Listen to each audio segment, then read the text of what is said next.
아멘. 할렐루야. 한번 고백합시다. 교회에 모형되는 방주. 방주는 교회의 모형이다 라는 말씀인데요. 여러분, 우리가 아파트 건설 현장에 아파트가 지어지기 전에 먼저 모델하우스라는 것이 먼저 지어지게 됩니다. 그래서 모델하우스를 둘러보면서 내가 들어갈 저 땅 지금 불도저가 한참 밀고 있고 포크레인이 작업을 하고 있지만 언젠가는 이렇게 지어지겠구나 라고 생각하면서 모델하우스를 둘러보고 그리고 지어질 아파트, 내가 들어갈 집을 상상을 하게 됩니다. 이처럼 모형이라는 것은 직접 내가 거주할 수는 없지만, 모델하우스는 거주할 수 없지만 그것을 보고 미리 들어갈 집을 이렇게 상상해 보게 됩니다. 그러한 것처럼 성경에는 모형과 그림자라는 말씀을 하고 있는데요. 모형, 즉 방주라는 것은 여러 가지 의미가 있지만 그 가운데 특별히 오늘 세 가지를 우리가 살펴보면서 방주가 어떻게 교회의 모형이 되고 있나라는 것을 우리가 생각해 보도록 하겠습니다. 하나님이 노아에게 이르시되 모든 혈육 있는 자의 포악함이 땅에 가득하므로 그 끝날이 내 앞에 이르렀으니 내가 그들을 땅과 함께 멸하리라. 하나님은 세상을 두 번 심판하십니다. 첫 번째 심판은 오늘 노아를 통한 물로 세상을 다 멸하시는 물 심판입니다. 그러나 마지막 두 번째 심판은 우리 예수께서 이 땅에 재림하실 이후에 있을 불 심판이 되겠죠. 이 불 심판에 대하여는 베드로후서 3장에 잘 나타나 있습니다. 그때는 모든 물질이 풀어지리니, 모든 물질이 풀어진다. 마치 납땜할 때 납이 뜨거운 온도에 다 녹아지는 것처럼 다 녹아지는 그때가 있다. 그리고 새하늘과 새 땅, 이곳이 새 땅이 되어져서 1000년 동안 왕노릇한 이후에 그리고는 모든 것들이 다 사라지고 이제 영원한 하늘나라에서 영생을 누리는 그런 삶이 우리 앞에 남아있게 되죠. 자, 오늘 13절은 뭡니까? 내가 그들을 땅과 함께 멸하리라. 이것은 1차적인 물로 세상을 심판하시는 심판이지만, 그러나 이제 미래에 있을 이거는 영원한 심판에 대한 예표 또는 모형이다라고 우리가 또한 말할 수가 있겠죠. 여러분, 노아 당시에 물 심판으로 말미암아 죽었던, 멸망당했던 사람의 수가, 인간의 수가 약 몇 명쯤 될 거라고 생각합니까? 오늘날 우리 인구가 70억에서 80억 정도 이렇게 올라가고 있으니까 그때야 지금부터 수천 년 전이니까, 6,000년 전이니까 뭐 많이 해봤자 몇만 명 있지 않았을까? 라고 생각하는 사람도 있는데, 그런데 과학자들이 우리가 아는 것처럼 아담조차도 930세를 살고 800년이 넘도록 애를 낳고 살았다고 그랬잖아요. 그러니 오늘날은 우리가 한 명도 낳을까 말까 이 시대에 살아도 70억이라면 800년씩 낳으면서 살아간 그 시대는 과연 몇 명이었을까요? 과학자들이 계산을 해보니까 그때도 지금의 인구처럼 약 40억 이상, 50억 이상 그 정도 인구가 되었겠다라고 이렇게 파악을 합니다. 그러니까 하나님께서 하나님의 아들들이 땅에 사람의 딸들의 아름다움을 보고 자기 마음대로 원하는 대로 다 결혼을 했다. 세상적인 가치관이 그때나 지금이나 여전히 하나님을 등지고 살아가는 사람들에게는 여집지 하나님의 심판이 임할 수밖에 없는 것을 우리가 알아야 되는데요. 특별히 하나님 방주를 지을 때 방주의 재료로 고페르나무로 지으라라고 얘기했어요. 고페르나무라는 것은 오늘날 우리가 쉽게 본다 그러면 아카시아 나무와 비슷한 그런 나무가 되는데요. 그 나무로 그야말로 길이는 300규빗이니까 한 규빗이 성인의 이 손가락 끝에서 팔꿈치까지 거리를 한 규빗이라고 그러거든요. 여기서 여기까지니까 보통 45cm에서 한 50cm 정도로 잡습니다. 그러면 우리가 이해하기 쉽게 50cm로 한 규빗을 잡는다 그러면 300규빗은 약 150m 정도가 됩니다. 우리 초등학교 시절 열심히 달리기 위해서 단거리 측정을 할 때 100m죠. 이 100m 초등학교 시절에 왜 그렇게 멀리 보이던 때가 있었던지. 그런데 성인이 되어서 그 100m 달리기 코스를 보면 그저 이렇게 짧았다라는 생각이 드는데요. 그런 것처럼 길이는 300규빗이요, 너비는 50규빗, 25m요. 그리고 길이는 높이는 20 몇 규빗입니까? 30규빗입니까? 30규빗이니까 15m 정도 되겠죠. 여러분 이 정도면 거의 뭐 항공모함 수준은 아니지만 반 항공모함 정도 되는 그런 길이가 됩니다. 그 정도로 크게 그 배를 뭘로 만들었어요? 나무로 만들었다는 얘기입니다. 나무로 만들었음에도 불구하고 1년 동안 그야말로 배가 부서지지 않고 물 위에 떠 있었던 그 까닭은 그야말로 이 모습이 가장 오늘날로 말하면 과학적이었다라고 과학자들이 이야기를 하죠. 그래서 실제로 모형을 만들고 조건을 비슷하게 만들어서 이 배가 부서지나 부서지지 않나 라는 것을 연구하기도 하는 그런 일들이 있었죠.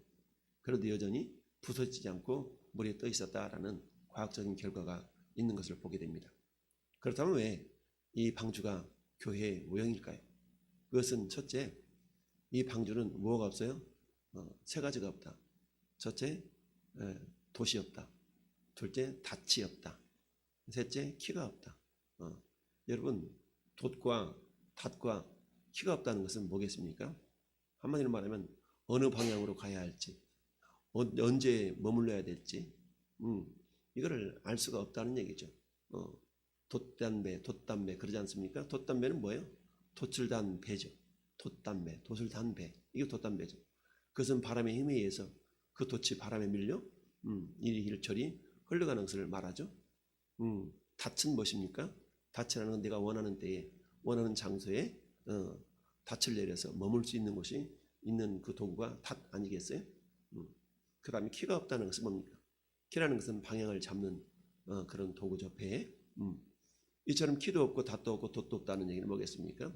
그 배는 그저 움직이는 대로 흘러가는 대로 이렇게 갈 수밖에 없는, 그야말로 말하면 우리 어릴 적 물놀이 할 때 커다란 고무통을 그 시냇가 위에 이렇게 올려놓고 그 타봤던 그런 경험이 있는데요. 그런 것처럼 결국 이 방주가 교회의 모형이라는 것은 교회는 돛도 없고요, 닷도 없고 키도 없습니다. 무슨 말입니까? 물이 흘러가는 대로 방주가 가는 것처럼 결국 교회라는 것은 인간의 의지에 의해서 이리 가야지 저리 가야지 해서 움직여지는 공동체가 아니라 철저하게 교회라는 것은 우리 하나님에 의해서 예수 그리스도가 교회의 머리다라고 분명히 말씀하고 있죠. 따라서 교회라는 공동체는 결국 방향을, 교회를 이루고 있는 이 사람들의 의지에 의해서 이리 가야지 저리 가야지 그렇게 결정하는 것이 아니라 철저하게 방주를 짓게 하셨던 하나님, 그 하나님의 뜻대로 하나님의 의지대로 방주가 흘러갔던 것처럼 교회라는 공동체는 결국 예수님이 마태복음 16장에 베드로에게 야 베드로야, 그래 너는 나를 누구라 그러느냐 제자들이 물어볼 때 베드로가 저는 그리스도시요 살아계신 하나님의 아들이십니다 라고 믿음을 고백하자 바요나 시몬아 내가 복이 있구나, 이것을 알게 하니는 혈육이 아니요 하늘에 계신 하나님이라 라고 말씀하시면서 이제 이후로는 내가 네 이름을 시몬이라 그러지 않냐고 베드로라 그러겠다, 반석이라 그런다 그러죠. 그러면서 이 반석 위에 따릅시다. 내 교회를 세우리니 음부의 권세가 이기지 못하리라. 우리 주님이 베드로의 신앙 고백 위에 주님께서 네 교회 세워줄게가 아니라 내 교회를 세우리니, 몰라 왕성교회, 평안교회, 즐거운 교회, 사랑의 교회, 베르멜 이름을 다 가지고 있는 교회지만 그러나 그 교회의 주인은 예수 그리스도이십니다. 예수님이 내 교회라고 그러죠. 내 교회. 내 교회를 세우리니, 단지 목사라는 존재는 어때요? 그 방주를 타고 있는 그 성도들의 신앙을 교육하고 인도할 수 있는 그런 어떤 사명이 있는 자가 목사죠. 따라서 교회 공동체는 돛도 없고 닷도 없고 키도 없다. 단지 우리 주님께서 사람을 모아서 주님이 원하시는 대로 주님 뜻대로 움직여야만 되는 그런 공동체가 교회이듯이 방주 역시 돛과 닷과 키가 없이 하나님이 역사하시는 대로 흘러가는 그런 어떤 모습이었다라는 얘기입니다. 그러면서 22절에 노아가 그와 같이 하여 하나님이 자기에게 명하신 대로 뭐했다? 다 준행하였더라. 방주에 타고 있는 노아는 철저히 하나님의 명령대로 움직였다는 얘기죠. 마찬가지로 오늘 교회 공동체를 구성하고 있는 성도들의 사명은 뭡니까? 성도들의 역할은 하나님께서 말씀하신 대로 순종하고 복종해야 될 그런 사명이 성도들에게 있는 것이죠. 이처럼 첫 번째 방주가 교회의 모임이었던 모습은 돛과 닷과 키가 없이 그저 흘러가는 대로 그것을 지으라고 명령하신 하나님께서 흘러가게 하신 대로 움직일 수밖에 없었던 것이 방주이듯이 오늘날 교회라는 것은 여전히 하나님이 원하시는 대로 하나님이 뜻하신 대로 그 방향성을 가지고 우리가 흘러가야 된다. 그러기 위해서는 어떻습니까? 하나님 뜻을 분별할 수 있는 지혜로움이 우리 가운데 있어야 되겠죠. 그런데 그 하나님 뜻은 어디에 담겨져 있어요? 이 성경에 하나님 말씀이 담겨져 있고 하나님 뜻이 담겨져 있기 때문에 우리 그 뜻을 분별할 수 있도록 말씀을 묵상해야 되고, 그리고 뜻이 무엇인지 뜻이 하늘에서 이루어진 것 같이 땅에서도 교회 공동체를 통해서 이루어지기를 원합니다 라고 우리가 기도할 수가 있는 것이죠. 두 번째 방주가 교회의 모임이라는 것은 그렇습니다. 16절 보니까 거기에 창을 내되 위에서부터 한 규빗으로 내고 그 문은 옆으로 내고 상중하 3층으로 할지니라. 여러분 방주가 몇 층으로 지어졌다고요? 3층으로 지어졌다는 얘기입니다.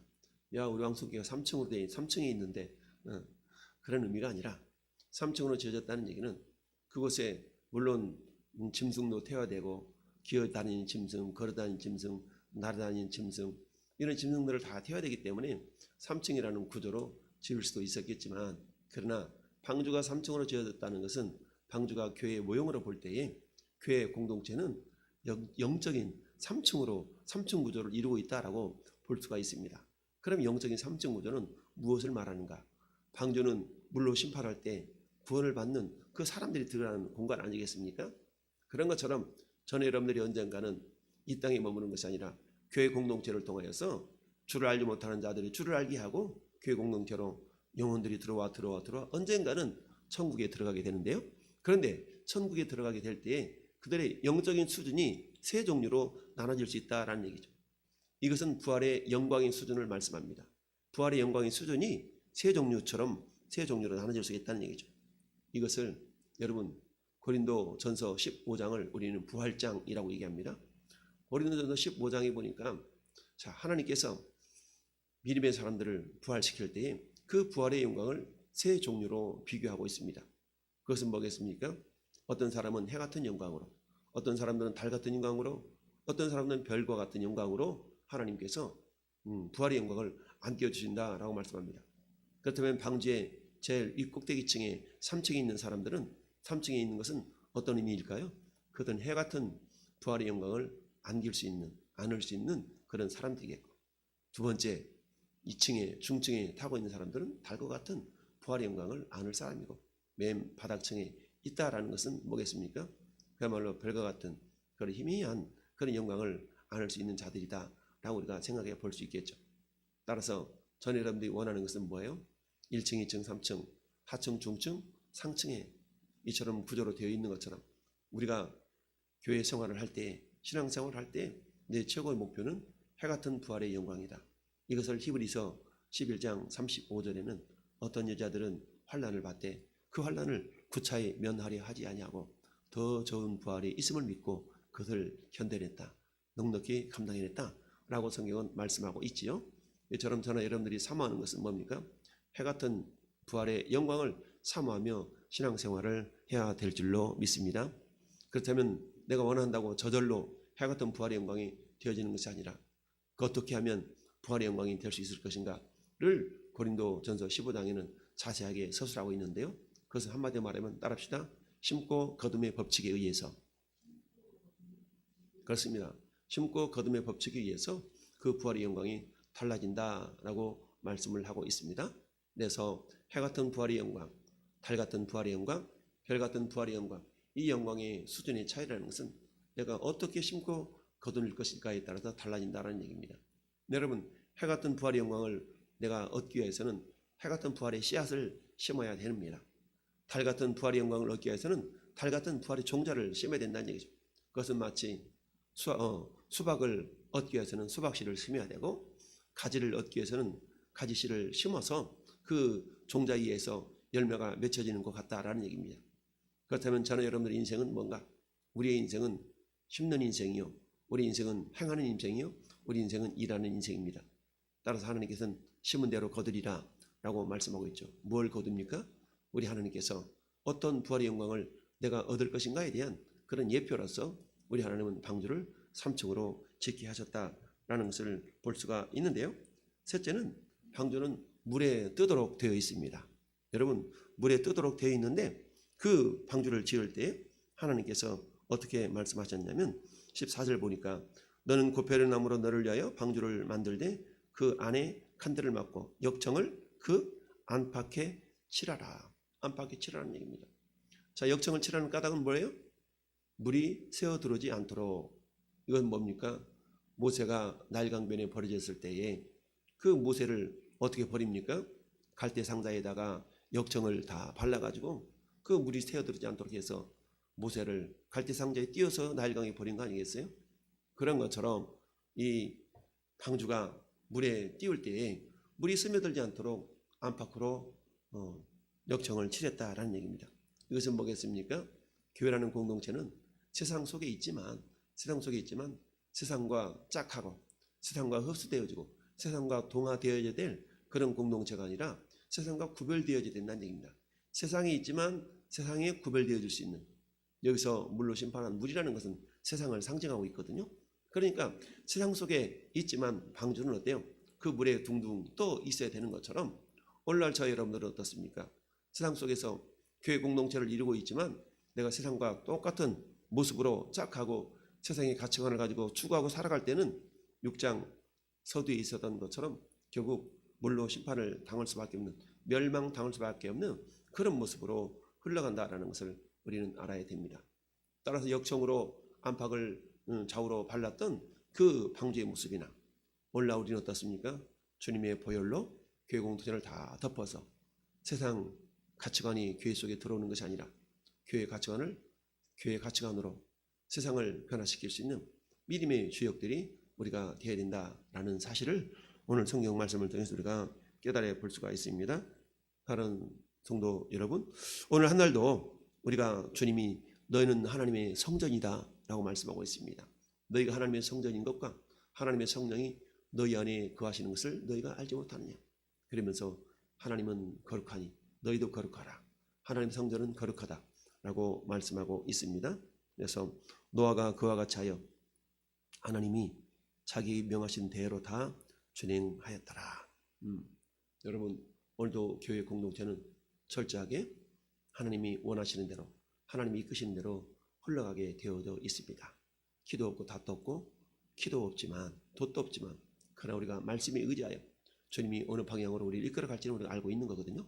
따라서 말씀을 통하여 오늘도 하나님이 이끌어 가심에 겸손히 우리 자신을 내어 맡기면서 철저하게 말씀을 준행하고, 중요한 것은 뭡니까?